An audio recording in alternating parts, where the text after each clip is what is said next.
لمحوں نے خطا کی، صدیوں نے سزا پائی۔ السلام علیکم ورحمۃ اللہ وبرکاتہ۔ افغانستان کے ایک شہر میں کہتا گیا، یہاں ایک آل رسول صلی اللہ علیہ وسلم کا خاندان تھا۔ وہ فوت ہو گیا اور بچے یتیم ہو گئے، تو انہوں نے قحط کی وجہ سے شہر چھوڑا۔ ایک جوان عورت سمرقند پہنچی، ایک مسجد میں بچوں کو بٹھایا۔ جو سمرقند کا والی تھا اس کے پاس پہنچی کہ میں آل رسول ہوں، میرے ساتھ یہ قصہ ہوا ہے، مجھے پناہ چاہیے، مجھے کھانا بھی چاہیے۔ تو وہ کہنے لگا، تم گواہ پیش کرو کہ میں آل رسول صلی اللہ علیہ وسلم میں سے ہوں۔ عورت کہنے لگی، میں پردیسی ہوں، میرا گواہ کہاں سے آئے گا؟ کہنے لگا، ادھر ہر آدمی آل رسول صلی اللہ علیہ وسلم کے دعوے کرتا ہے، چلی جاؤ۔ اٹھ کر باہر نکلی تو اس کو کسی نے کہا کہ ایک مجوسی آتش پرست ہے، کافر ہے، وہ بڑا سخی ہے، اس کے پاس چلی جاؤ۔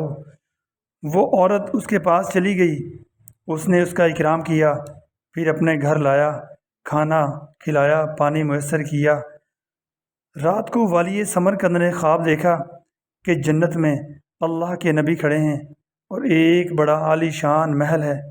وہ کہتے ہیں، یا رسول اللہ صلی اللہ علیہ وسلم، یہ محل کس کا ہے؟ آپ صلی اللہ علیہ وسلم نے فرمایا، یہ ایمان والے کا ہے۔ اس نے کہا، یا رسول اللہ صلی اللہ علیہ وسلم، میں بھی ایمان والا ہوں۔ آپ صلی اللہ علیہ وسلم نے فرمایا، اپنے ایمان پر گواہ پیش کرو۔ تو اس کا رنگ پیلا پڑ گیا۔ آپ صلی اللہ علیہ وسلم نے فرمایا، میری بیٹی تیرے پاس آئی اور تو اس سے گواہ مانگنے لگا کہ گواہ پیش کر۔ ایسی ڈانٹ پڑی کہ جب آنکھ کھلی تو پسینے پسینے ہو گیا۔ سیدھا اس مجوسی کے دروازے پر گیا اور رونے لگا کہ یہ خاندان مجھے دے دے، منہ مانگی دولت لے لے۔ مجوسی بولا، یہ نعمت مجھے دی ہے اللہ تعالیٰ نے، میں تمہیں کیسے دوں؟ تجھے پتہ ہے کہ رات کو خواب دیکھ رہا تھا کہ تجھے ڈانٹ پڑ رہی تھی اور مجھے عطا کیا جا رہا تھا۔ میں ایمان لا چکا ہوں، میں مسلمان ہو چکا ہوں۔ وہ محل تیرے نام سے کٹ کر میرے نام پر لگا دیا، میں یہ گھر تجھے کیسے دوں؟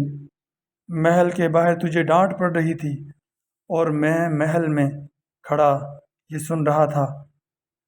قصہ یہ بکھرے موتی، جلد ہفتم، صفحہ نمبر 486 سے لیا گیا ہے۔